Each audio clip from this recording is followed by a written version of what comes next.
बिस्मिल्लाहिर्रहमानिर्रहीम रब्बी यस्सिर वला तुअस्सिर वतम्मिम बिल खैर। अस्सलाम वालेकुम students, I am Munirul Haque, your mathematics teacher. Welcome to success coaching academy. आज के इस लेसन में हम क्लास 9 का जो चैप्टर नंबर 5 है उसको स्टार्ट करेंगे। प्रीवियस वीडियो में हमने फैक्टराइजेशन की डेफिनेशन की थी, मैं एक दफा उसको रिपीट कर देता हूँ। फैक्टराइजेशन क्या होता है? The process of writing an algebraic expression as the product of two or more factors. यानी हमारे पास कोई भी एक्सप्रेशन है, अगर हम उसको product of two or more factors में लिख लेते हैं तो ये इसकी फैक्टराइजेशन कहलाती है। तो लास्ट वीडियो में मैंने आपको बताया था हमारे पास डिफरेंट टाइप्स की एक्सप्रेशन होंगी और फिर हम उनकी फैक्टराइजेशन, उनके फैक्टर ढूंढेंगे, उनकी फैक्टराइजेशन करेंगे। तो देखिए आज के इस लेसन में फैक्टराइजेशन ऑफ टाइप 1। तो टाइप 1 जो है वो किस किस्म की एक्सप्रेशन होगी? आपकी जो जनरल शेप होगी टाइप 1 की वो ये होगी के ए प्लस के बी प्लस के सी। अब ये देखिए मैंने सारी बातें आपके सामने लिखी हुई है, ये टाइप 1 है। इसका नाम क्या है? Factorization by taking out common factors. अब टाइप 1 की निशानी ये होगी कि आपके पास एक ऐसी एक्सप्रेशन होगी टाइप 1 में कि उसमें हर टर्म में कोई ना कोई फैक्टर कॉमन होगा, ठीक है। उस कॉमन फैक्टर को आपने बाहर निकालना होगा, ठीक है। तो इसकी अप्रोच क्या होगी? अप्रोच मैंने ये लिखी हुई है कि टेक द कॉमन फैक्टर, यानी जो कॉमन फैक्टर होगा outside the bracket from each term of N algebraic expression. देखिए ये मेरे पास ये एक्सप्रेशन लिखी हुई है के ए प्लस के बी प्लस के सी। तो हर टर्म में कोई ना कोई कॉमन फैक्टर होगा। तो आप देखें के इधर भी है, के फर्स्ट टर्म में भी है, के सेकंड टर्म में भी है, तो के थर्ड टर्म में भी है। तो तीनों टर्म्स में से आप के को कॉमन लें, ठीक है। इस और ब्रैकेट के बाहर इसको रख दिया, take out the common factor outside the bracket. अब जो बाकी बचता है उसको आप अंदर लिख दें। तो अब के हमने बाहर निकाला हुआ है, तो बाकी आपके पास ए रह जाता है प्लस बी रह जाता है प्लस सी रह जाता है। तो ये आपके पास इसकी फैक्टराइजेशन होगी। या तो यानी के ए प्लस के बी प्लस के सी, इसके जो दो फैक्टर बन गए, एक आपके पास के है और एक ए प्लस बी प्लस सी है। तो टाइप 1 आपके पास जब भी पेपर में आएगी या क्वेश्चन जो भी टाइप 1 का, आपको किस तरह पता चलेगा कि ये टाइप 1 का क्वेश्चन है? तो टाइप 1 की मेन निशानी ये होगी कि हर टर्म में कोई ना कोई फैक्टर लाजमन कॉमन होगा। तो जब हर टर्म में कोई ना कोई फैक्टर कॉमन हो तो आप समझ जाएं कि वो टाइप 1 है। अब देखें ये मैंने दो क्वेश्चन लिखे हुए हैं, एक मैंने केपीके बोर्ड से उठाया हुआ है और एक मैंने फेडरल बोर्ड की बुक से उठाया हुआ है। तो पहले मैं आपके सामने ये फैक्टराइज, ये हमारे केपीके बोर्ड क्या है तो कहता है फैक्टराइज। अब ये सामने हमारे पास एक्सप्रेशन लिखी हुई है। अब इस एक्सप्रेशन को देखें, इसकी हमने फैक्टराइजेशन करनी है, इसके हमने फैक्टर ढूंढने हैं। तो सबसे पहले तो मैं सोल्यूशन में क्वेश्चन को दोबारा लिख देता हूं, 9s³ plus 15s² minus 3s²t²। अब देखिए पहली बात हमने ये देखनी है कि क्या हर टर्म में कोई फैक्टर कॉमन है या नहीं है। तो सबसे पहले आप नंबर्स को देखें, नंबर कौन से लिखे हुए हैं? नंबर एक 9 लिखा हुआ है आपके पास, एक 15 लिखा हुआ है और एक 3 लिखा हुआ है। बजाय तीनों डिफरेंट नंबर नजर आ रहे हैं, लेकिन आप ये देखें कि ये 3 इनका कॉमन फैक्टर है। अब आप चेक करें तो 15 जो है उसका भी फैक्टर 3 है और 9 का भी फैक्टर 3 है और 3 खुद 3 का भी फैक्टर है। यानी ये दूसरे लफ्जों में 3 के टेबल में ये तीनों नंबर्स आते हैं। तो पहला स्टेप हम ये करेंगे, इस 9 को आप लिख देंगे, ठीक है। ये आप 9 को लिख देंगे 3 × 3 s³t⁻1 plus 3 × 5 s²t³ minus 3 × 1 s²t²।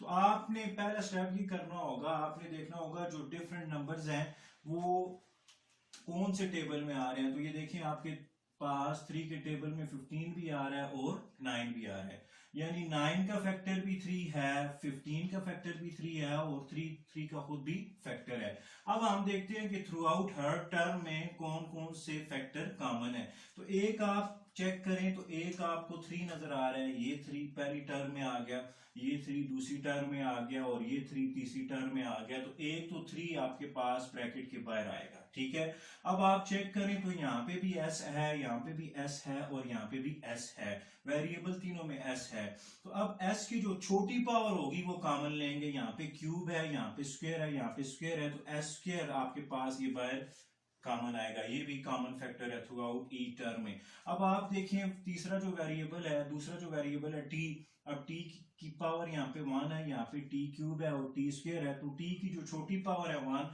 तो वो आप कॉमन ले लें, तो 3s square t to the power 1 ये हमने कॉमन ले लिया, यानी 3s square t throughout हर टर्म में कॉमन फैक्टर है आपके पास। अब जो आपके पास बाकी बचता है पहली टर्म में वो आप लिख लेंगे।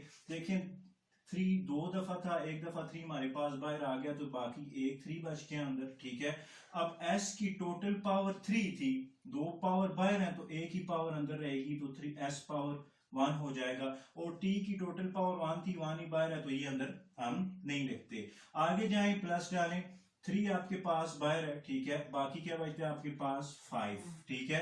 बाकी आपके पास देखें एस स्क्वायर है और बाहर भी एस स्क्वायर है, तो एस स्क्वायर नहीं आएगा, टी की पावर 3 है, टी क्यूब है, अब टी की पावर 1 बाहर है तो बाकी टी स्क्वायर अंदर रह जाएगा, ये आपके पास टी स्क्वायर हो गया। इसी तरह आगे जाए -3 आपके पास बाहर लिखा हुआ है तो जस्ट 1 रह जाएगा, बाकी एस स्क्वायर बाहर है तो एस स्क्वायर नहीं लिखेंगे, और टी की टोटल पावर 2 है, एक बाहर है तो एक ही रह जाएगी अंदर। तो ये आप देखेंगे ये आपके पास जो गिवन एक्सप्रेशन थी इसको हमने प्रोडक्ट ऑफ 2 फैक्टर्स में लिख दिया। एक फैक्टर आपके पास 3s स्क्वायर t और दूसरा फैक्टर आपके पास 3s plus 5t square minus 1t। तो इस तरह आप फैक्टराइजेशन करेंगे। अब एक क्वेश्चन जो फेडरल बोर्ड की बुक है उससे भी हम देख लेते हैं। अच्छा, इस क्वेश्चन को करने से पहले आप ये याद रखें, यहाँ पे मैंने क्वेश्चंस की हेडिंग दी है, तो जो एक्सरसाइज 5.1 है केपीके बोर्ड की, तो क्वेश्चन नंबर 1 और क्वेश्चन नंबर 2 जो है वो आपके पास टाइप 1 का है, ठीक है, आपके लिए और मजीद आसानी हो जाएगी। और जो फेडरल बोर्ड की बुक है एक्सरसाइज 5.1 क्वेश्चन नंबर 1 पार्ट 1 से लेके पार्ट 6 तक वो आपके पास टाइप 1 है, ठीक है। तो अब इस क्वेश्चन को देखते हैं, ये जो आपके पास क्वेश्चन है इसका सोल्यूशन हम करते हैं तो आपकी मजीद अंडरस्टैंडिंग हो जाएगी। तो पहले मैं क्वेश्चन को दोबारा लिख लेता हूं, 2abc minus 4abx plus 2abd।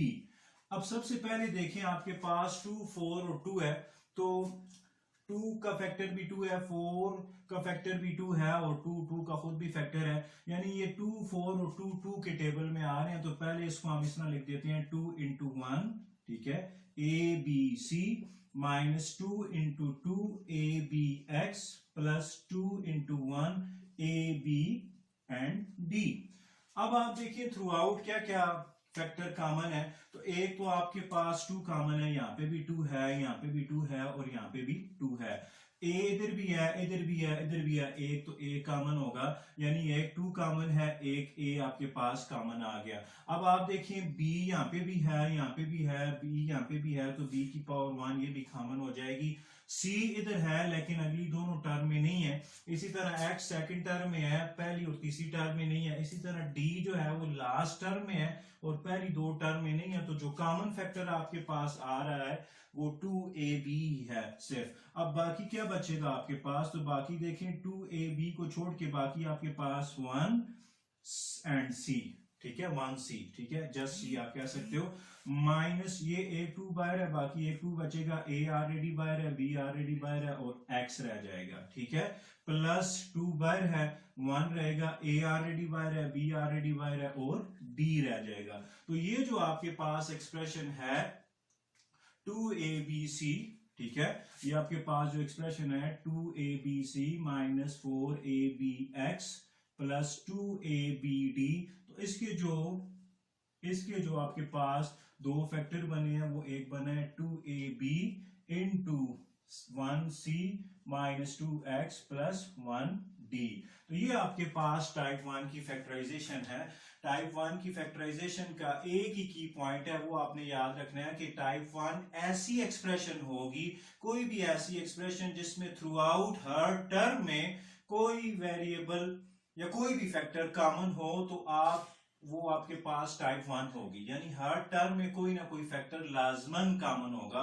तो अगर ऐसी एक्सप्रेशन आपके पास आ जाती है कि उसकी हर टर्म में कोई फैक्टर कॉमन है, तो डेट मस्ट बी टाइप 1। तो ये आपके पास क्वेश्चन नंबर 1 है। अब इसका क्वेश्चन नंबर 2 जो केपीके बोर्ड का है वो आप खुद ट्राई करें, उसमें किसी किस्म की कोई कंफ्यूजन हो तो आप कमेंट बॉक्स में मुझसे पूछ सकते हैं। इसी तरह जो फेडरल बोर्ड का क्वेश्चन नंबर 1 का पार्ट 1 मैंने किया है, बाकी जो 3 पार्ट है उसको आप ट्राई करें, इसमें भी कोई कंफ्यूजन हो तो आप मुझसे डिस्कस कर सकते हैं। उम्मीद है आपको टाइप 1 जो है वो क्लियर हो गई होगी। बहुत शुक्रिया।